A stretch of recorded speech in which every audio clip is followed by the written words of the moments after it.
मोर ना कहब एवं तुम क्यों प्रकल्प कर कह। मोर ना नित्यानंद महाराणा मु अष्टम श्रेणी पढ़े ए प्रकल्पर ना हूँ विद्युत परिचालन और जल संबंधी। ये प्रकल्प से किसी कह बुझा यही प्रकल्प प्रथम एठारे गोटे टर्बाइन लगी थाए झरणार जो पानी आसे यह टर्बाइन घूरिले यार विद्युत उत्पादन हुए। यह द्वारा किछि किछि गाँव में मध्य विद्युत न थाए यही टर्बाइन बा यहाकू करी ए विद्युत उत्पादन करि परिबा। द्वितीय प्रणाली होछि जो एठारे जो कपड़ा सुखी दिले जो पानी बुंदा पड़िले वर्षा हवार संकेत पठाए एठारे पानी बुंदा पड़िले यह संकेत दिए। बैटरी टिके सेंसर लगे ना ये सेंसर लगी ना एठारे गोटे सेंसर लगी यह पानी बुंदा पड़ले यह साइरन टा बाजिबो। ठीक ठीक। तृतीय प्रणाली होची एठारे जो वर्षा जल संग्रह हुए एठारो बड़ पत्थर सान पत्थर बाली और कपा द्वारा यह को जल संबोधन कर परबा। कौन हुए ना छाणी की आसे परिश्रवण हुए ठीक ना गाय गुआल खेत इत्यादि अन्य कार्य व्यवहार कर परिबा। धन्यवाद। कौन तुम प्रकल्प केमिति कार्य कर तार कार्य प्रणाली टिके बतई दियो। मोर नाम पलक जैन मु अष्टम श्रेणी पढ़े मोर प्रकल्पर ना हूँ जलर विशोधन। जलर विशोधन करने द्वारा आम ये जल को व्यवहार कर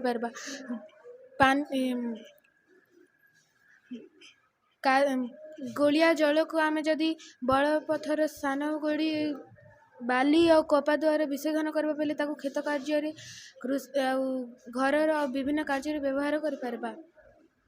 धन्यवाद। मोटर लगी काढ़ी देते नले जनरेटर हमरो एटी विद्युत उत्पन्न होई थांता नहीं कि मोटरटा गाड़ी तो पानी रे पकाओ बाहर कर दिया ताको मोटर से पाकर ऑफ कर दिया ताको ऑफ करी कि ठीक ठीक अच्छी ठीक अच्छी कांसेप्ट ठीक अच्छी ताको वर्किंग मॉडल भी करिचो ठीक काम करूची हेले मोटरटा जेमती न खोलिबो तार व्यवस्था करो। ए प्रकल्प जो करछ ता ऊपर टिके हमको किछि धारणा दियो। एटा मो प्रकल्पर नाम वर्षा जल संरक्षण। मु एई पानी टांकी रे वर्षा जल को संरक्षण कर रखी दुईटी मोटर माध्यम छात सह संजोग करिछि एवं गोटे पाइप को खेत रे देइछि एवं आउ गोटे पाइप को विशोधन करी गाय गुआल रे देइछि। ए विशोधन जल को आमे हम दैनंदिन जीवन रे मध्य व्यवहार करि परिबा। ठीक अछि आको बढ़ेबा। मोर प्रकल्प नाम जल संरक्षण। जल ही जीवन जल बिना कौन उद्भिद किंबा प्राणी जगत जीवन धारण कर पारे नहीं। जेते बेले वर्षा हुए से पहाड़ पर्वत जलभाग स्थलभाग सब जगह वर्षा थाए। जल बिहुले सृष्टिनाश जल बिहुने सृष्टिनाश। मु गोटे सहर ड्रेन रु पानी आनी विशोधन करी अन्य काम रे व्यवहृत करूछि जेपरी विशोधन करें चाष जमी रे बगीचा रे एवं गाड़ी धोइबार व्यवहृत करि परिबा। भौणी तुम ना कौन शिवन्या मंट तुम्हें क्यों प्रकल्प करिचो। बायगण गछर बाईगण ये जो गछटा देखुच गछर विभिन्न शाखा आउ तार माने विभिन्न अंश गछर विभिन्न अंश को ऊपर करछ ना एटा आमको चिन्हाओ ये गछर कार माने अंश गुड़िक पत्र कोटा तार फल किए है तार फूल क्यों जगह अच्छी आमको देखा। पत्र एटा फूल ये प्रकल्प तुमको किए बतई गुरुमा। धन्यवाद। अच्छा भाई तुम ना कौन। मोना सुहान। अच्छा भाई तुम ना कौन। मोना सुहान बेमाल। तुमर प्रकल्पर ना कौन। मो प्रकल्पर ना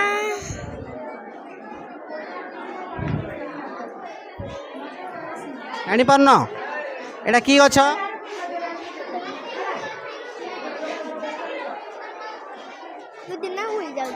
गछर ना कौन। बैगण गछ। बैगण गछ बैगण गछर फूल देखि पारिबो।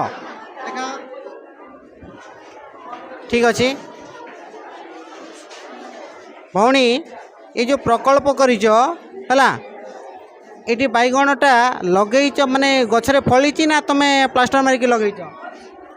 ପ୍ଲାଷ୍ଟର ମାରିକି ଲଗେଇଛୁ। ପ୍ଲାଷ୍ଟର ମାରିକି ଲଗେଇଛ ଦେଖେଇବା ପାଇଁ ନାଇଁ କି? ଆଁ ବଢ଼ିଆ ଆଇଡ଼ିଆ, ପୁରା ସୁନ୍ଦର ଆଇଡ଼ିଆ କରିଛ। ଭଉଣୀ ତୁମ ପ୍ରକଳ୍ପ ବିଷୟରେ କିଛି କୁହ। ପ୍ରକଳ୍ପର ନାମ ହେଉଛି ଉଦ୍ଭିଦର ବିଭିନ୍ନ ଅଙ୍ଗ ଓ ପ୍ରତ୍ୟଙ୍ଗର ନାମ। ଏ ଯେଉଁ ବାଇଗଣଟା ଅଛି ଏହାକୁ ସୂତାରେ ବାନ୍ଧିଛ ନା ଗଛରୁ ରିଏଲି ଫଳିଛି? ସୂତାରେ ବାନ୍ଧି ଦେଇଛନ୍ତି ମା। ବଢ଼ିଆ ବୁଦ୍ଧି ଖଟେଇଛ ଆଉ ବିଜ୍ଞାନ ଯୁଗର ପିଲା ସମସ୍ତେ ନାଇଁ କି? ଭଉଣୀ ତୁମେ ଯେଉଁ ପ୍ରକଳ୍ପ କରିଛ ଏଇ ଯେଉଁ ଉଦ୍ଭିଦ ଦେଖାଉଛ ଉଦ୍ଭିଦର ନାଁ କ'ଣ? ଲଙ୍କା ଗଛ। ଲଙ୍କା ଗଛ। ଲଙ୍କା ଗଛ। ଲଙ୍କାକୁ ଯଦି ଆମେ ଖାଇବା ପାଟିର ସ୍ୱାଦ କେମିତି ରହିବ? ରାଗ। ରାଗ। କେବେ ଖାଇଛ ନା? ଖାଇନ? ଖାଇକି ପରୀକ୍ଷା କରିବ। ଧନ୍ୟବାଦ।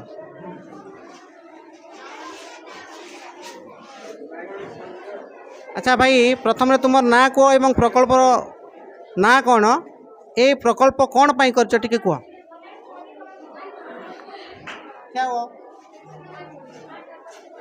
ମୋ ନାମ ପ୍ରମିତ କୁମାର ନେଗୀ। ପ୍ରକଳ୍ପର ନାମ ଉଦ୍ଭିଦର ବିଭିନ୍ନ ଅଙ୍ଗ ଓ କାର୍ଯ୍ୟ। ଏଇ ଉଦ୍ଭିଦର ନାଁଟା କ'ଣ? ମରିଚ। ମରିଚ। ଏ ଯେଉଁ ଫଳ ଫଳିଛି ମରିଚ ନା, ତାର ସ୍ୱାଦ କେମିତି ଲାଗିବ? ଆମ ପାଟିକୁ ଆମେ ଯଦି ପାଟିରେ ପକାଇବା ଜିଭ କେମିତି ଲାଗିବ କହିଲ? ରାଗ। ରାଗ। କେବେ ପରୀକ୍ଷା କରିଛ? ହଁ।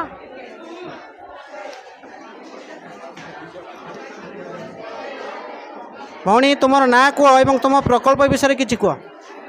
ମୋ ନାଁ ଲୋସିସ୍ ହୁଏ। ମୋ ପ୍ରକଳ୍ପର ନାମ ଉଦ୍ଭିଦର ବିଭିନ୍ନ ଅଙ୍ଗ ଓ କାର୍ଯ୍ୟ। ଟିକେ ଚିହ୍ନେଇ ଦିଅ ଉଦ୍ଭିଦର ବିଭିନ୍ନ ଅଂଶ ଗୁଡ଼ିକ ଚିହ୍ନେଇ ଦିଅ। ଏ ମାଟି ତଳେ ଚେର ଅଛି, ଏଇଟା କାଣ୍ଡ, ଏଇଟା ଫଳ, ଏଇଟା ଶାଖା, ଏଇଟା ପତ୍ର, ଏଇଟା ଫୁଲ। ଉଦ୍ଭିଦ ତାର କେଉଁ ଅଙ୍ଗ ସାହାଯ୍ୟରେ ତାର ବିଭିନ୍ନ ଶାଖା ପ୍ରଶାଖାକୁ ଜଳ ଶୋଷଣ କରେ? କାଣ୍ଡ। କାଣ୍ଡ। ଦେଖିଲ ଚିତ୍ରରେ।